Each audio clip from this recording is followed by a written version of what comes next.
Tru. Estás escuchando Entre Grillos, análisis de noticias para entender mejor nuestra realidad. Yo soy Juan José Parcero, comenzamos.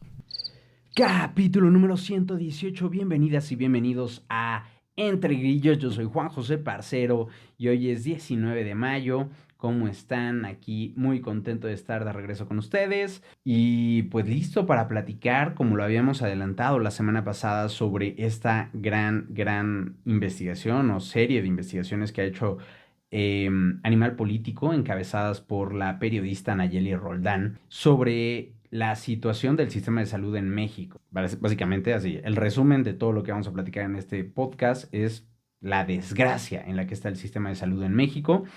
Es peligroso generalizar, ¿no? Habrán lugares y casos donde encontraremos un buen trato, rápido, eficiente. Habrá buenos, por supuesto que hay buenos médicos, buen personal médico, buen personal de enfermería y donde te ofrecen una atención digna de recibir aplausos, ¿no? Pero creo que es más fácil precisamente encontrar a elementos excepcionales en el sistema, ¿no?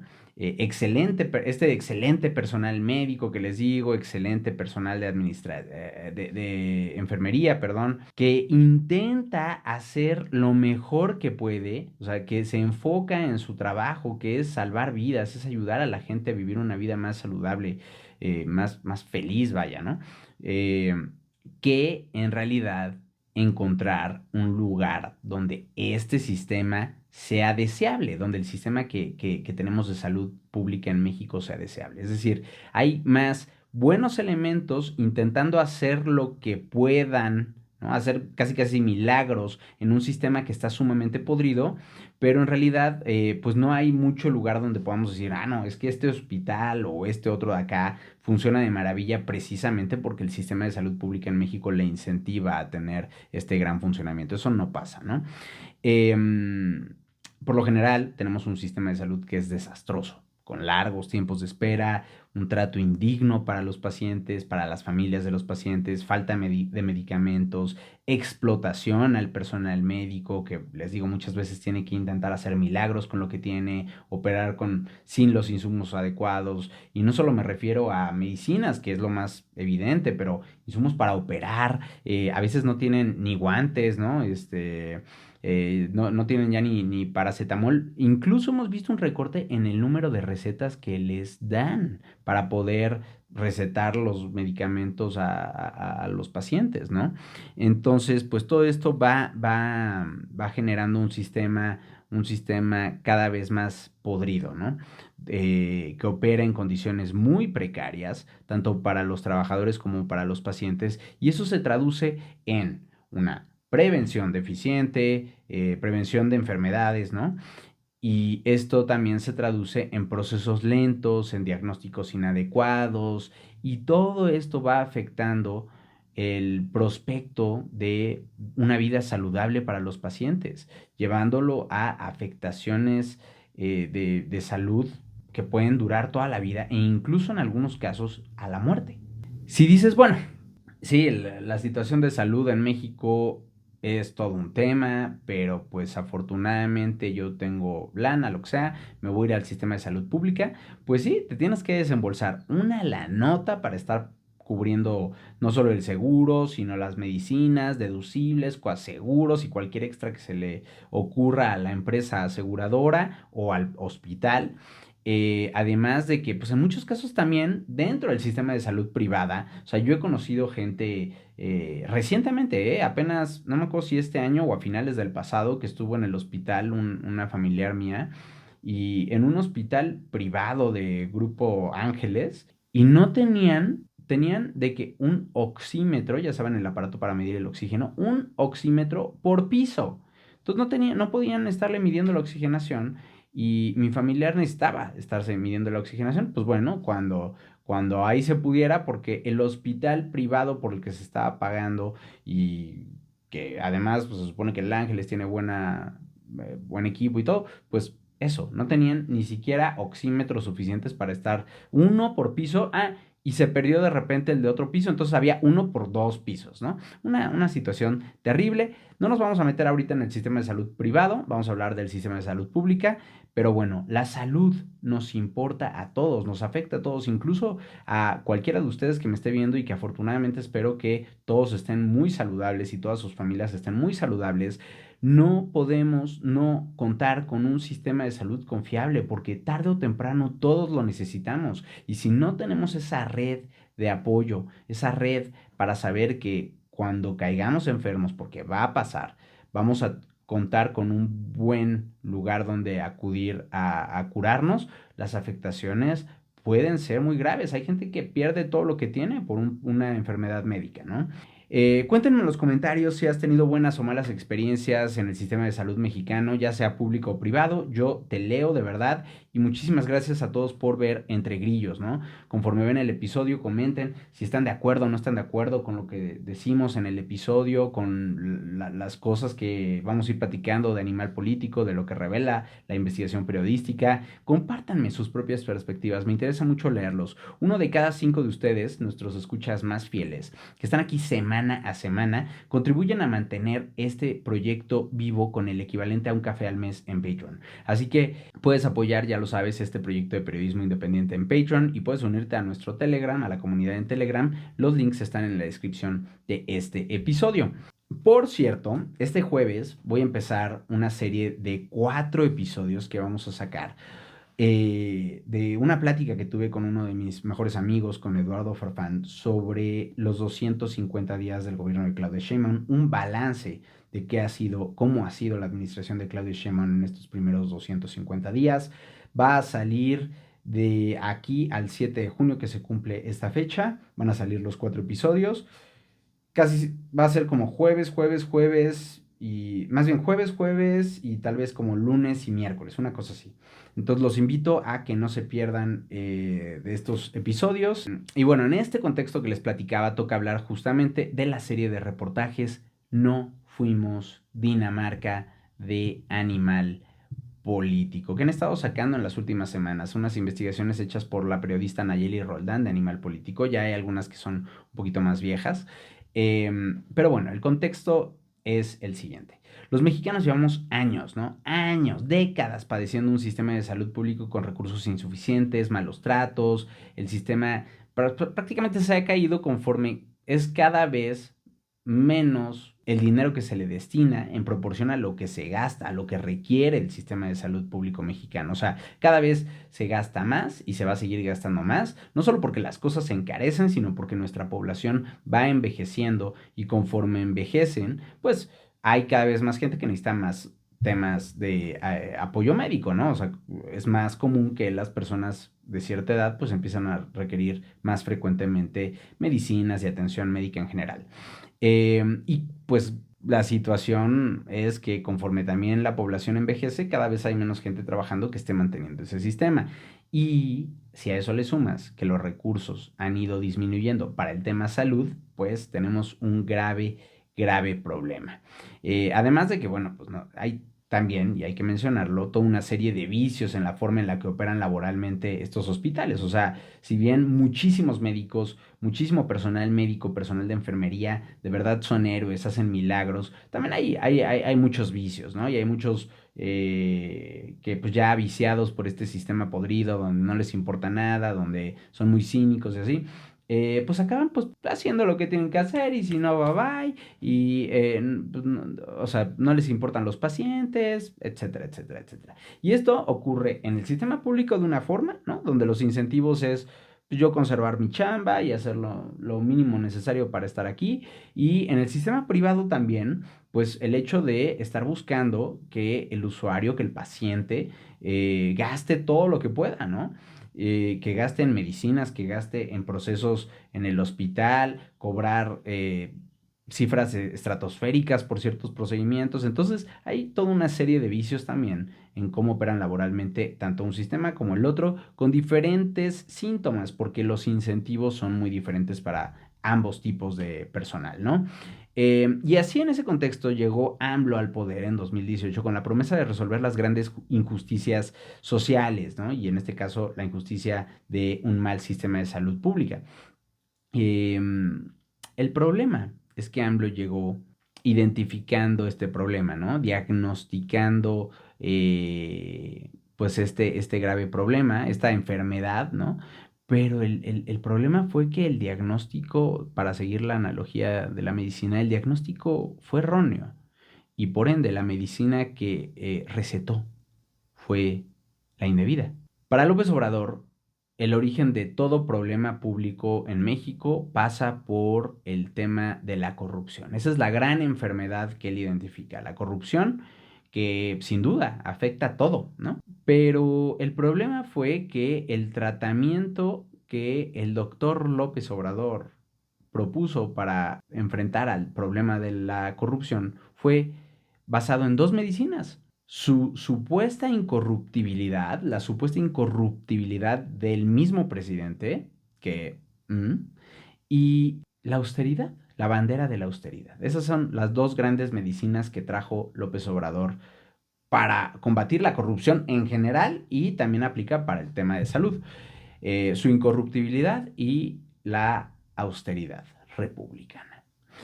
En el primer caso, ¿no? Empecemos por el tema de, pues, esta promesa de limpiar lo que era el cochinero de la corrupción, ¿no? A partir de esta supuesta imagen de un hombre honesto, que actuaba muy bien.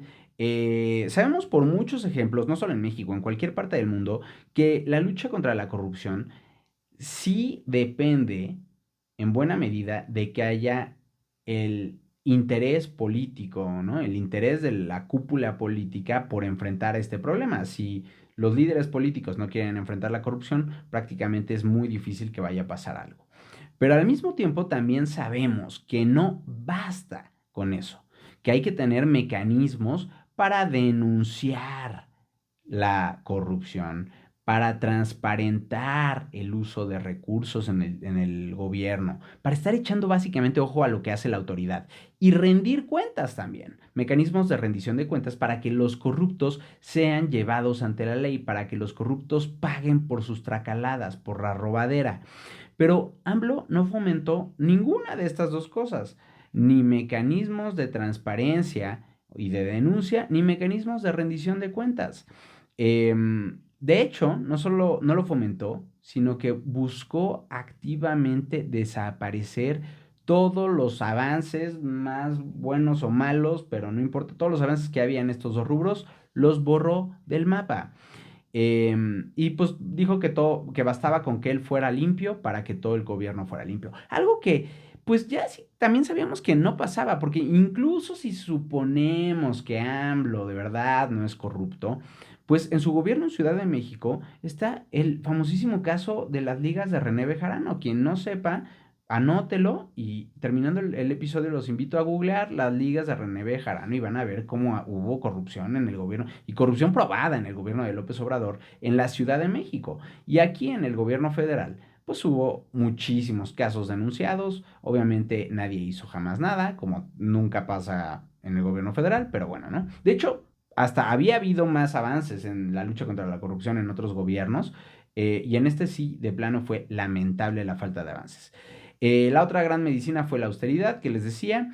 eh, y aquí López Obrador no solo decía que el gobierno robaba, ¿no? Sino también decía que gastaba mucho y gastaba mal. Cosa que, pues a veces es cierta, ¿no?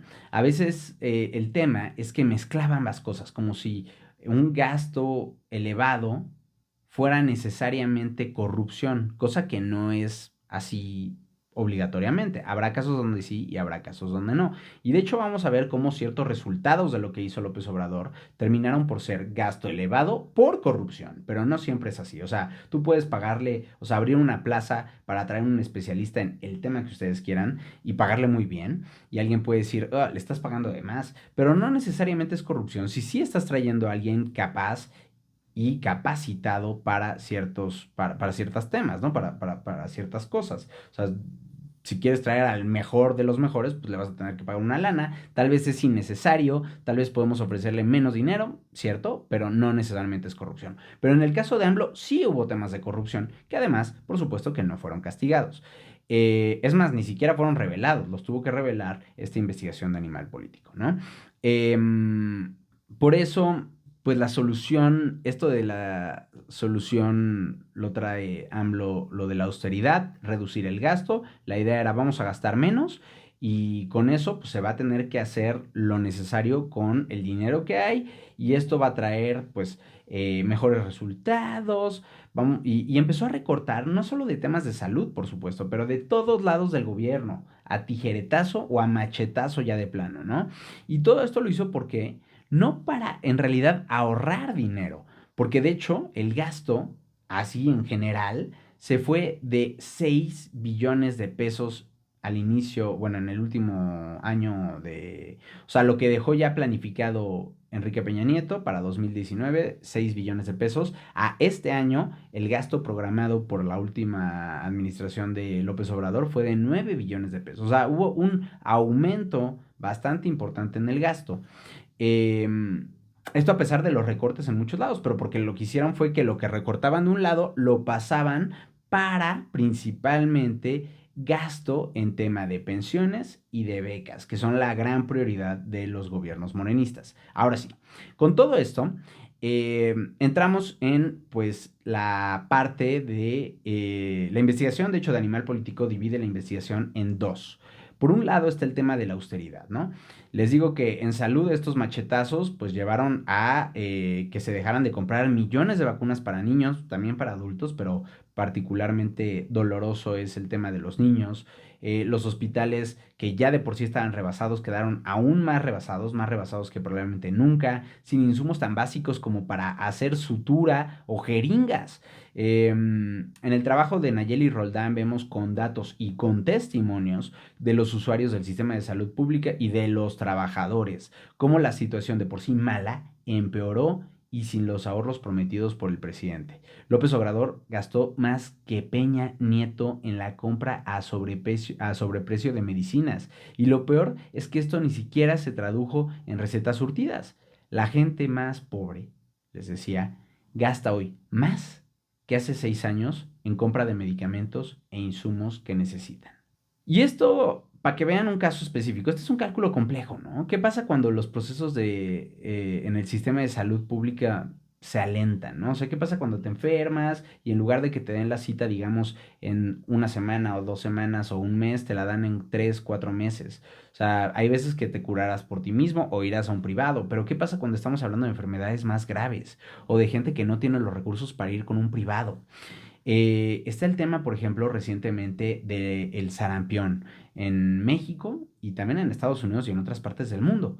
Todo esto porque han aumentado las comunidades en todo el mundo que deciden no vacunarse por decisión propia, ¿no? O sea, que les agarra el que no confían en las vacunas, no entienden bien cómo funcionan, vieron un video en YouTube, lo que sea, y entonces deciden no vacunarse, ¿no? A partir de todas las ideas que empiezan a surgir en la pandemia. Pero en México también tenemos a un montón de gente sin acceso a vacunas porque el gobierno dejó de comprar vacunas. Según datos de la revista Tech Science, que les pongo por acá, si quieren buscar la nota, está en la versión digital de la revista Tech Science, aquí tienen la portada. La inyección contra el sarampión tiene una efectividad de 97%, lo que significa que por cada 100 personas vacunadas y expuestas al contagio al virus, solo 3 van a desarrollar la enfermedad. Si no tuvieran vacuna, de esas 100 personas expuestas al virus, 90 desarrollarían la enfermedad después de un contacto con alguien infectado. Y ahora ustedes dirán, bueno, ¿y qué pasa con el sarampión? Bueno, antes de eso, la vacuna contra el sarampión se pone de bebés. La primera dosis es a los 12 meses de edad, cuando cumples un año. La segunda dosis, antes en el esquema anterior, pues, era entre los 4 y los 6 años. Ahorita cambiaron el sistema y el esquema actual contempla que sea al año y medio que se ponga la segunda dosis contra el sarampión. Ahora, les digo, igual y no saben qué pasa cuando te enfermas de sarampión, pero el sarampión es muy, muy grave. Según estadísticas, de cada 1,000 personas enfermas sin vacuna, o sea, las personas que no se vacunan, 200 van a necesitar hospitalización de lo graves que van a ponerse. 50 van a desarrollar neumonía. Una persona va a presentar encefalitis con potencial de daño cerebral permanente. Y entre 1 y 3 de estas 1,000 personas van a morir por sarampión. Además, el sarampión provoca una cosa llamada amnesia inmunológica en entre 30 y 75% de los casos. Y durante esta amnesia inmunológica, que puede durar de 2 a 5 años, pierdes las defensas que hayas obtenido tanto por infecciones previas como por vacunación. O sea, te da esta amnesia inmunológica y a tu sistema inmune, a tu sistema inmune, a tu sistema que te protege de enfermedades, se le olvida que tiene protecciones contra distintas enfermedades y entonces te enfermas mucho más fácil, ¿no? Al grado que hay gente que se tiene que volver a vacunar, ¿no? De hecho, es recomendable por algunos de los especialistas que si te da el sarampión, te tienes que volver a vacunar de todo porque a tu sistema se le olvida.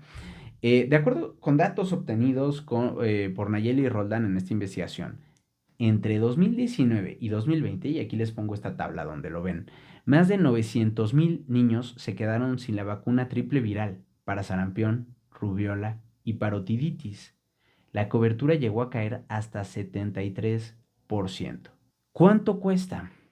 Les pregunto yo, ¿cuánto cuesta que un niño no sea vacunado? ¿No? ¿Le dejas de vacunar esta? ¿Le da? Y puedes generar que acabe hospitalizado, que acabe con neumonía, que acabe con daño cerebral, que muera o que se le olvide al cuerpo del bebé cómo protegerse de todas las demás enfermedades a las que ya recibió vacuna. Y esto es de una sola vacuna, pero así hay muchos otros casos que aquí pueden ver en la investigación de Animal Político de todas las vacunas que dejaron de ponerse a niños.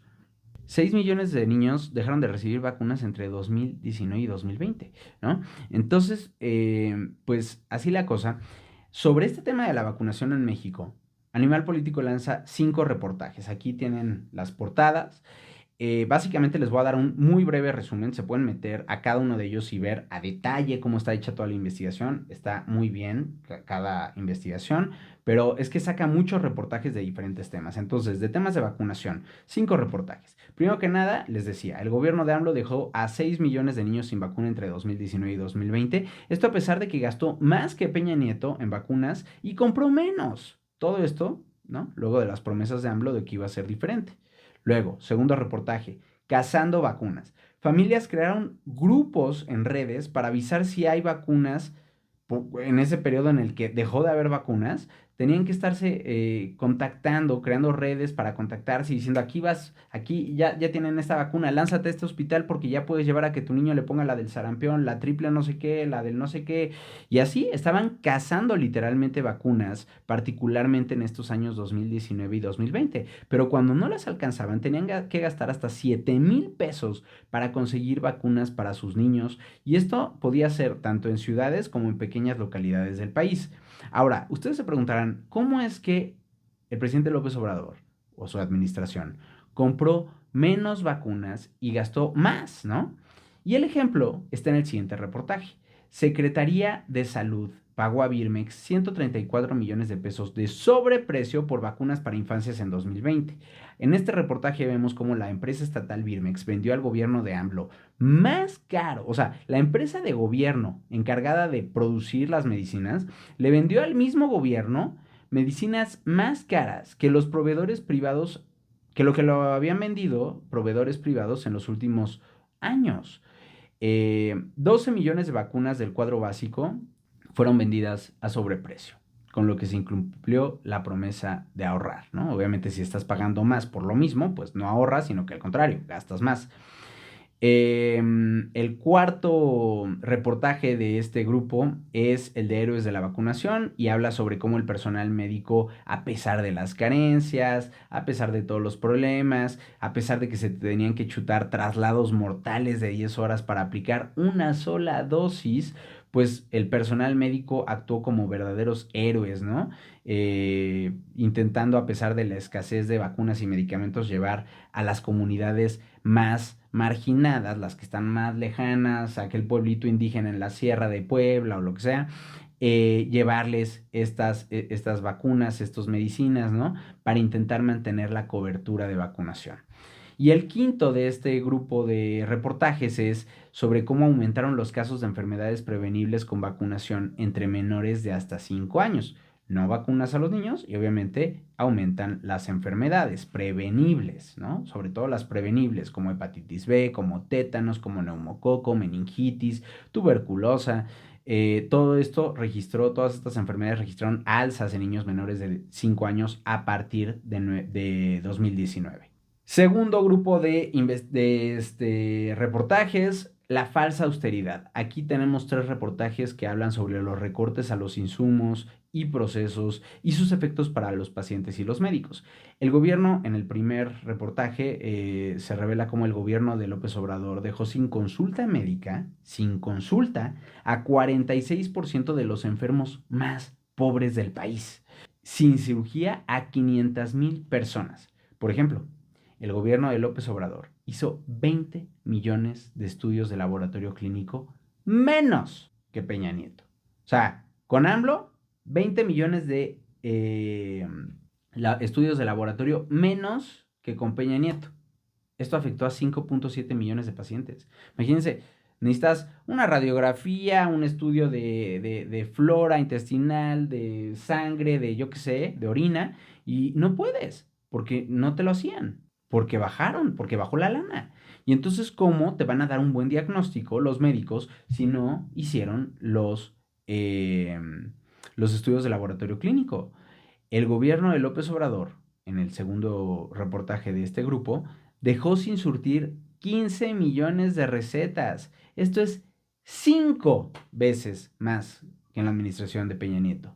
De 3 millones de recetas sin surtir con Enrique Peña Nieto a 15 millones con López Obrador. Los pacientes, pues claramente necesitaban las medicinas, entonces terminaron gastando 39% más en medicamentos en 2022 que lo que hicieron en 2018 como resultado de que dejaran de surtir medicinas, de que dejaran de surtir recetas.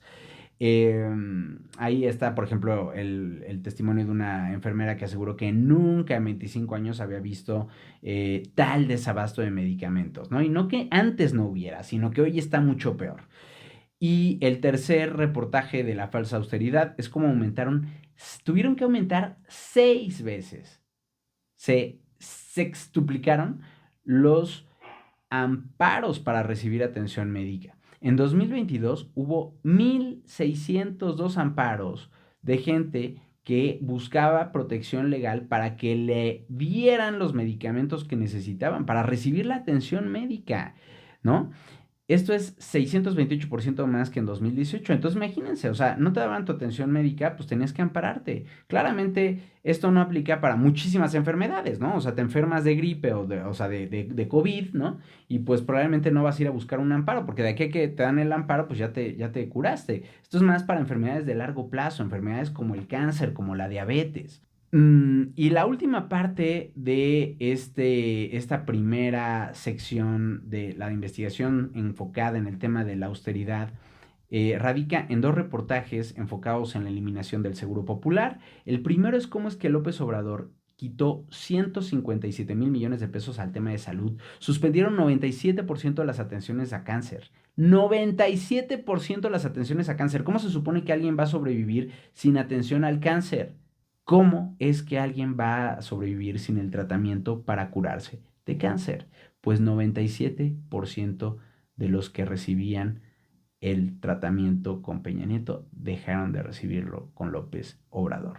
El gobierno de AMLO sacó estos 157 mil millones de pesos del fondo para atender cáncer y otras enfermedades, lo que afecta lógicamente a la gente más pobre del país, porque la gente rica tiene seguro, porque la gente rica se puede pagar sus tratamientos del cáncer, pero la gente pobre no. La gran mayoría de la población no podríamos pagar un tratamiento contra el cáncer, ¿no? Y este dinero, ¿saben qué hizo? Sacó 157 mil millones de pesos de este fondo contra el cáncer, se los dio a tesorería y adivinen qué, como tuvimos al gobierno más opaco de las últimas décadas, no sabemos qué le hizo. Todo esto lo pueden consultar a detalle en la investigación de Nayeli Roldán. Y finalmente aquí también habló sobre el caso de Oaxaca, ¿no? Uno de los estados más pobres del país, donde deben de comprar sus medicinas porque eliminaron el seguro popular y esto se convirtió en una tragedia. Y la segunda parte de la investigación está enfocada en investigar la corrupción detrás del desabasto. El presidente López Obrador gastó 29% más de dinero en medicinas y en vacunas que Peña Nieto. Pero a la gente le hizo más falta que nunca el medicamento. ¿Cómo está eso? Bueno, ya platicamos hace ratito un poco de esto. Pero les digo, no todo fue austeridad, no todo fue incompetencia al momento de comprar medicamentos. Si acudiste o conoces a alguien que haya acudido al sistema de salud para su tratamiento, para su medicina contra la diabetes, contra el cáncer, contra cualquier otra enfermedad, si necesitaba una cirugía y se la aplazaron por falta de insumos, si tus padecimientos o los de tu gente querida empeoraron en este proceso, tú y muchos más que están en una situación parecida a la tuya pudieron haber sido víctimas de la corrupción. La existencia de hasta 5 mecanismos, 5 veces cambió el presidente López Obrador la forma en la que se compran medicinas. Fue un desastre lleno de, a ver, ¿cómo le hacemos? Ahorita se me ocurrió esto, y si se lo compramos a la ONU, y si lo compra el ejército, y si hacemos una megafarmacia, y estupidez tras estupidez que una y otra y otra y otra y otra y otra y otra y otra y otra y otra vez no funcionaron.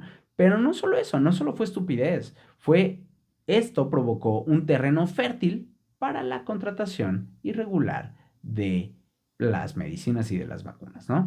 Con información oficial pueden ver en el reportaje hecho por Animal Político, por Nayeli Roldán, cómo es que el IMSS y Birmex, por ejemplo, pagaron hasta 800%, 9 veces más, pues, de dinero por cada medicamento a empresas relacionadas con el yerno de Rocío Nale. ¿Quién es Rocío Nale? Es la ex secretaria de Energía y hoy gobernadora de Veracruz. No solo eso, también hubo un montón de lana que se le dio al gobierno de Cuba, otras compañías creadas meses antes de recibir los primeros contratos, compañías hechizas a las que se les dieron millones y millones en contratos. Y esta parte pues básicamente nos revela cómo es que no, ni fuimos Dinamarca ni se acabó la corrupción, ¿no?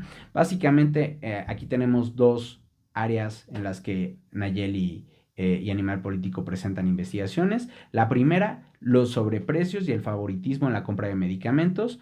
Tiene 3 reportajes. El primero, aquí lo pueden ver, cómo es que el IMSS entregó casi 1.200 millones de pesos en 761 contratos de medicamentos a 2 empresas ligadas al yerno de Rocío Nale, que vendió hasta 885% más caro.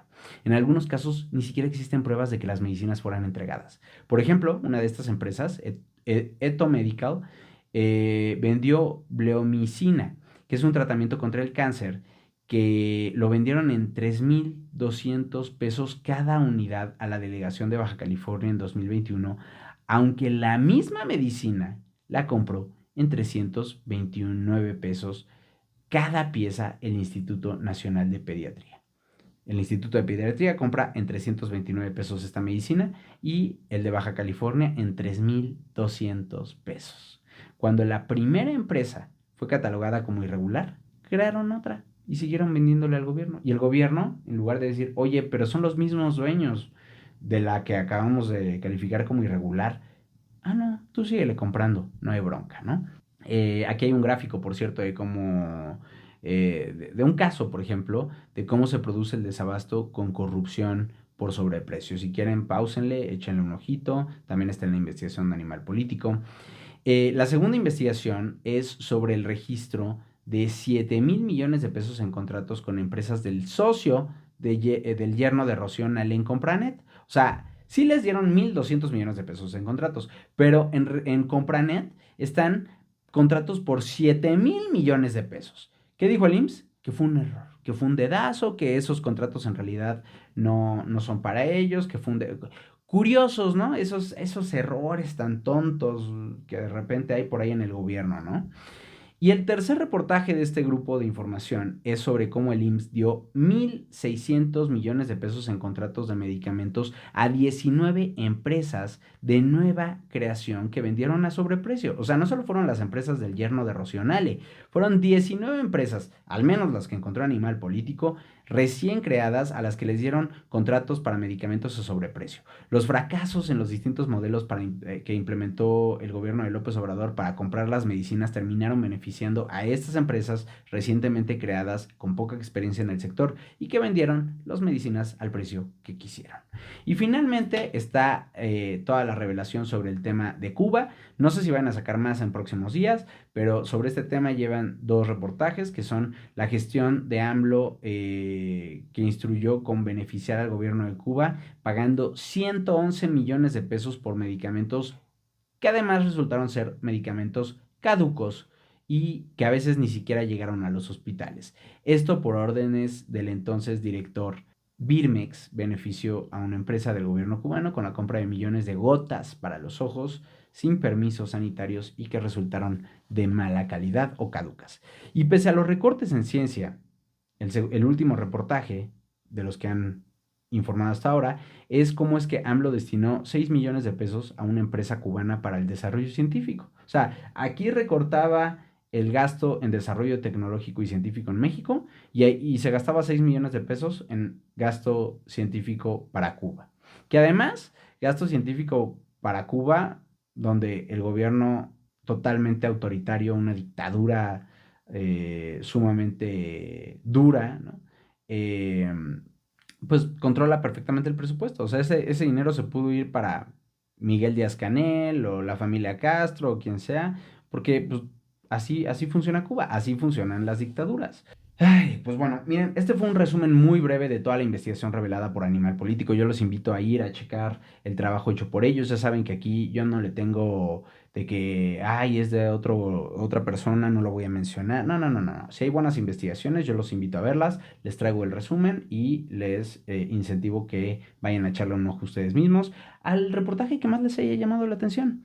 Y cuéntenme, ¿qué opinan de este tema? ¿Creen que las cosas vayan a cambiar con Claudia Sheinbaum o será más de lo mismo? El emoji de la semana pueden ser medicinas o los monitos del personal médico, ¿no? Y pues ya saben, muchísimas gracias por ver este espacio. El objetivo es generar un espacio donde podamos hacer crítica independiente a cualquier poder político o económico en un contexto donde creo que es más necesario que nunca. El canal sigue creciendo gracias a ustedes, gracias a que nos ven, dan like, comentan, comparten, se suscriben y sobre todo podemos sobrevivir también gracias a el apoyo que tenemos de ustedes en Patreon. Muchísimas gracias por el apoyo con un café al mes. Si te quieres unir a Patreon o a Telegram, el link está en la descripción de este episodio. Gracias a nuestros Patreons: Arturo Monedero, Sergio Estrada, Eduardo Farfán, Mónica Utero, José Corral, Daniel Santana, Leonel Quiñones, Ana Martínez, María Medina, Jaciel Lara, Arturo Flores, Ivana Cortés, Aileen Mendoza, Mariana Martínez, Isa Ripoll, David Ladrón de Guevara, Jackie Quiñones, Jorge Vargas, Diego Báez y adivinen qué, que tenemos a un nuevo miembro de Patreon. Muchísimas gracias a Jesús Cuyoc, que se acaba de unir a nuestros Patreon. Te agradezco mucho, Jesús. Espero verte también en Telegram. Y pues ya saben, dejen sus preguntas, dejen sus comentarios y nos vemos la próxima.